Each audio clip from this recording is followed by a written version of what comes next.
நிறைய உபதேசங்களை கேட்கிறோம்.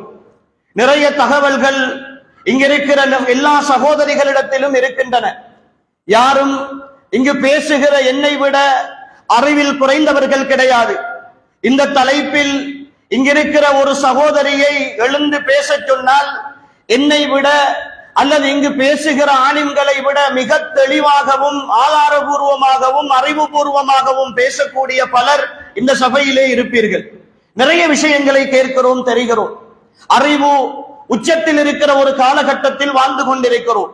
எல்லா விஷயங்களிலும் சிறிய வயதிலிருந்தே எல்லா விஷயங்களையும் அறிந்து கொள்கிற சந்தர்ப்பத்தையும் வாய்ப்பையும் அல்லாஹ் ஏற்படுத்தி தந்து நிறைய விஷயங்கள் தெரிந்திருக்கிறோம்.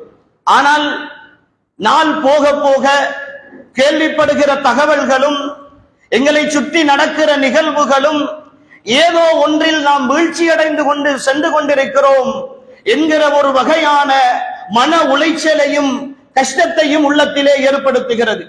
தினம் தினம் கேட்கிற தகவல்கள், வீட்டிலே 18-19 வருடங்கள் பொத்தி பொத்தி வளர்த்த ஒரு பிள்ளை 2-3 மாதங்கள் யாரோ ஒருத்தனை விரும்பிவிட்டு காதல் என்று சொல்கிற அந்த ஒற்றை வார்த்தைக்கு பின்னால் குடும்பத்தை விட்டு ஓடிவிட்டால் என்கிற செய்திகள் தினம் தினம் எங்களுடைய செவிகளுக்குள் ஒவ்வொரு ஊர்களிலும் அந்த தகவல் வந்து கொண்டே இருக்கிறது.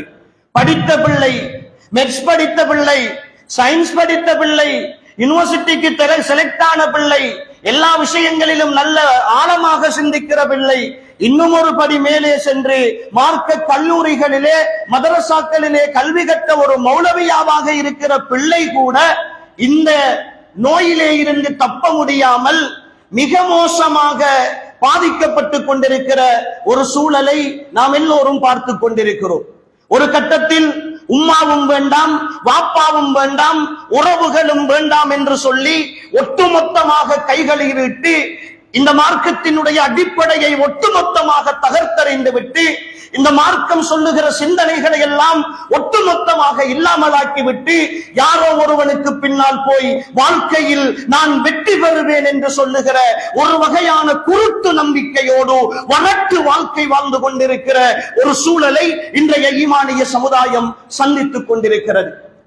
வீடுகளில் திருமணம் முடித்தவர்கள் கூட ஏன் வாழுகிறோம் என்கிற ஒரு கேள்விக்குறியோடு நிம்மதி இழந்து போயிருக்கிற நிலையில் அல் குர்ஆன் திருமண வாழ்க்கையின் இலக்காக சொல்லுகிற வமின் ஆயாத்திஹி அன் ஹலக லகும் மின் அன்ஃபுசிகும் அஸ்வாஜன் லிதஸ்குனு இலைஹா, உங்களை நாங்கள் சோடி சோடியாக ஆண் பெண்ணாக படைத்திருப்பது அல்லாஹ்வுடைய அத்தாட்சிகளில் நின்றும் உள்ளது.